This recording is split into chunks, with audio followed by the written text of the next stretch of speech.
नमस्कार। आज हम एक कहानी पर थोड़ी गहराई से बात करने वाले हैं। कहानी का नाम है अंधेरे से उजाले तक, एक जागरूकता की यात्रा। ये कहानी है आरव नाम के एक लड़के की, जिसने अपने पिता को खो दिया और फिर बहुत गहरे दुख और अवसाद से गुजरा।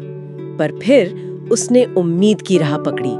हमारे पास ये प्रेरणादायक कथा है और हम समझने की कोशिश करेंगे कि कैसे कोई बड़ी व्यक्तिगत त्रासदी इंसान को तोड़ सकती है, लेकिन साथ ही कैसे अंदर की कोई चिंगारी या शायद सही प्रेरणा उसे दोबारा खड़ा कर सकती है। तो चलिए इस सफर के कुछ अहम पड़ावों को देखते हैं। हाँ बिल्कुल। ये कहानी देखिए, दुख और निराशा कितनी गहरी हो सकती है ये तो दिखाती ही है, पर उससे भी ज्यादा ये इंसान के अंदर की जो ताकत होती है ना, जिसे रेजिलियंस कहते हैं, मुश्किलों से उभरने की क्षमता, उसको सामने लाती है।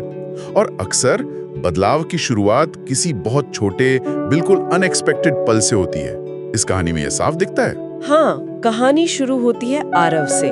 वो एक बहुत होनहार छात्र था, काफी जिज्ञासु, सपने देखने वाला। लेकिन पिता की अचानक मृत्यु हुई और जैसे उसकी दुनिया ही थम गई। वो एकदम चुप हो गया, सबसे कट गया, दोस्तों से, पढ़ाई से, और बस खुद से एक ही सवाल पूछता रहता था, मेरे साथ ही ऐसा क्यों? जी, और ये स्थिति कई लोगों के लिए बहुत जानी पहचानी होगी। गहरा दुख अक्सर इंसान को बिल्कुल अकेला महसूस कराता है, जैसे वो दुनिया से एकदम अलग हो गया हो, एक अंधेरे कमरे में बंद।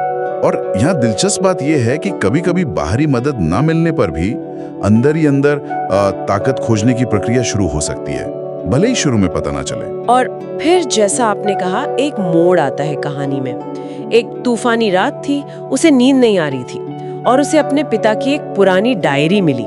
महीनों से उसने उसे छुआ भी नहीं था। पहले ही पन्ने पर एक लाइन लिखी थी जिसने उसे अंदर तक हिला दिया। लिखा था, सबसे अंधेरी रातें ही सबसे चमकते सितारे बनाती हैं। और जैसे जैसे वो डायरी पढ़ता गया, उसे एहसास हुआ कि उसके पिता उसमें कितनी क्षमता देखते थे, उसे योद्धा मानते थे। महीनों से जो आंसू अंदर दबे थे वो एकदम से बह निकले। पर उन आंसुओं में सिर्फ दर्द नहीं था, एक उम्मीद की हल्की सी किरण भी थी। बिल्कुल, ये डायरी यहाँ सिर्फ एक चीज नहीं है, ये एक तरह से क्या कहते हैं, मनोवैज्ञानिक उत्प्रेरक, एक कैटलिस्ट का काम करती है।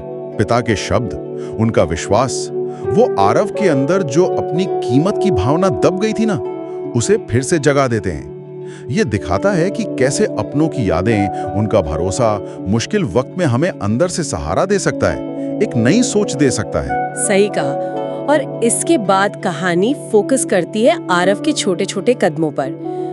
पहले दिन शायद सिर्फ कमरे के पर्दे हटाना, सूरज की रोशनी को अंदर आने देना, फिर धीरे धीरे थोड़ी पढ़ाई, लाइब्रेरी जाना, शायद किसी पुराने दोस्त को फोन करना, सुबह टहलने निकलना। ये सफर आसान नहीं था। कई बार वो फिर से टूटने लगता, निराशा घेर लेती। हाँ, और ये छोटे कदमों वाला सिद्धांत बहुत अहम हो जाता है।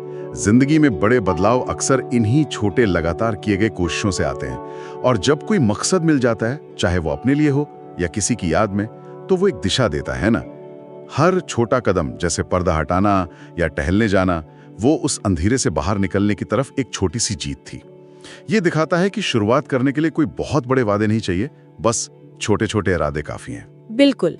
वक्त बीतता है, आरव दोबारा परीक्षा देता है और इस बार शानदार नंबरों से पास होता है।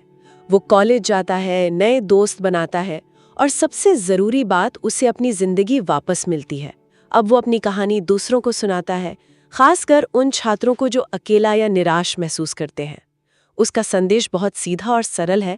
हर सवाल का जवाब एक साथ नहीं मिलता, बस हिम्मत करके अगला छोटा कदम लो रोशनी की तरफ। आज आरव एक जाना माना वक्ता है, पर वो अपनी सफलता की कहानियों से ज्यादा उस अंधेरे कमरे की बात करता है, उस डायरी की और उस लड़ाई की जो उसने खुद से लड़ी थी। उसका एक मैसेज हमेशा रहता है, आप अपनी उदासी से कहीं ज्यादा मजबूत हैं, आप खुद ही वो रोशनी हैं। जी, ये कहानी हमें याद दिलाती है कि दुख, दर्द, ये सब असली हैं। इनका अनुभव बहुत गहरा हो सकता है, लेकिन इंसान की जो अंदरूनी शक्ति है, जो उभरने की क्षमता है, वो भी उतनी ही असली है, शायद उससे ज्यादा। अंधेरा कभी हमेशा के लिए नहीं होता, एक छोटी सी चिंगारी भी, चाहे वो अंदर से जागे या बाहर से कोई सहारा मिले, उस अंधेरे को कम करना शुरू कर सकती है। हाँ, कहानी का सार शायद यही है कि रात चाहे कितनी भी काली क्यों न हो, सुबह तो होती ही है। किसी की भी कहानी अंधेरे में खत्म होने के लिए नहीं बनी होती है। और यहीं पर इस कहानी से एक गहरा सवाल भी मन में आता है। सोचिए, अगर किसी के पास आरव की तरह कोई भारी डायरी या कोई इतना स्पष्ट उत्प्रेरक ना हो, तो वो इंसान अपने अंदर उस चिंगारी को कैसे खोज सकता है? मुश्किल वक्त में जब बाहर सब कुछ धुंधला लगे, तो वो कौन सी अंदरूनी चीज या सोच हो सकती है जो उसे वो पहला सबसे मुश्किल कदम उठाने की हिम्मत दे, वो आंतरिक रोशनी